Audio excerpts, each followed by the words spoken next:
guys, welcome back. Today what I wanted to talk about and what I wanted to do is kind of give you a self-defense tip, if you will. I wanted to introduce you to some of the concepts that we try to employ when we're figuring out our self-defense strategies. One of the things that I've noticed over my time in the martial arts is that the superior fighters, regardless of what style, are the people that can demonstrate a greater degree of timing, a greater understanding and appreciation and application of timing. Very often, the control of timing occurs by controlling the distance. Understanding the distance that you're in is a big part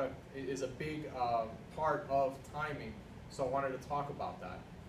The conversation in class was about different styles and how they relate to each other, and my contribution to the conversation was that the superior fighter, regardless of the style, is the one that will be able to apply his strategy with the better timing.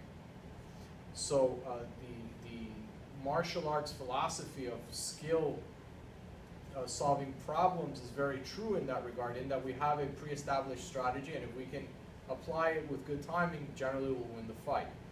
Oftentimes that's by understanding the distance that we're in and being able to control it. Certain styles that specialize in certain techniques, for example, ground fighting styles, if they can get the guy to the ground, then generally they will be much better at that than the other person, and that's their advantage, whereas the striker will be a better striker.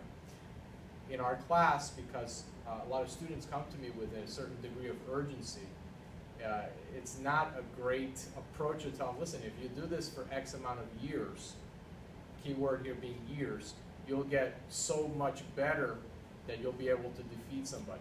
So a simpler way for us is to be good at a variety of ranges, and we don't ignore any ranges, and apply what's worst for him, what's worst for my opponent, rather than what's best for me, and we found that to be very effective.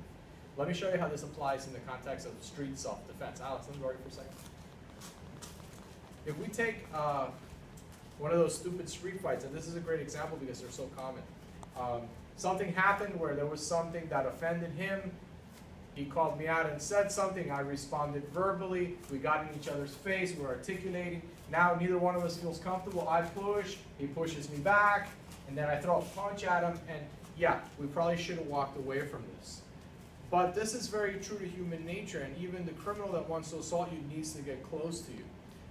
Why did this happen? Well, the push-off happened because at this distance, neither one of us was comfortable doing the most common thing that people have at their disposal, which is the right-handed punch.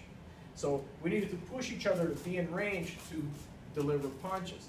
Now, if I can bypass that and start the fight at the range that he's uncomfortable in, I'll have a definitive advantage. Okay? So he's here not letting me out of this situation. I see it escalating. I know I can't get out of it. I'm going to have to do something. I'm going to take a proactive approach here. Here's a quickie technique that will allow me to fight at this distance. I'm trying to de-escalate the situation. My first strike is going to be to the side of the neck on the carotid artery side, the brachioplex. 1. My second shot is going to be a palm heel strike to the chin, here. If I can get those 2 shots in, I've scored some pretty telling blows, and I can follow it up with any number of things. So again, I'll move forward a little bit. Okay. I can follow it up with a takedown. I can do a number of things. So he's giving me an attitude. I can't get past this. I go once, twice, bring him down, and now we can do our stuff.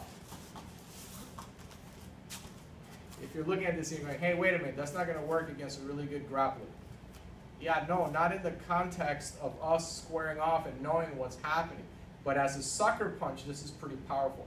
That particular takedown that I did, the nuances are simple. I'm going to block him off from behind to not let him step back and regain his balance. I'm not pushing his head up that way, but rather I'm bringing it this way and then down. Okay, I'm trying to roll his head down his spine. So it's a hard hit and then drive the face down. And he will bring himself down because his spine is now compromised. Will it work against everybody? To varying degrees, it'll do what you need it to do. You can follow it up however you need to.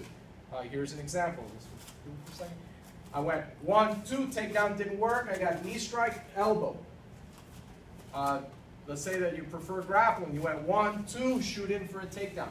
Do what needs to be done for you. Guys, thank you very much for watching. I hope you found value in this. This, to me, when I first came into this information, I found it to be very eye-opening. So hopefully you'll find value in this.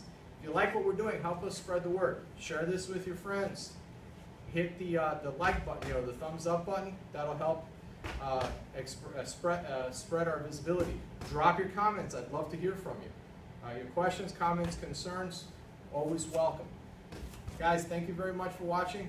I'm Tony Torre. That was Alex that was helping me. We're with the Marimar News Group. And until next time, take care.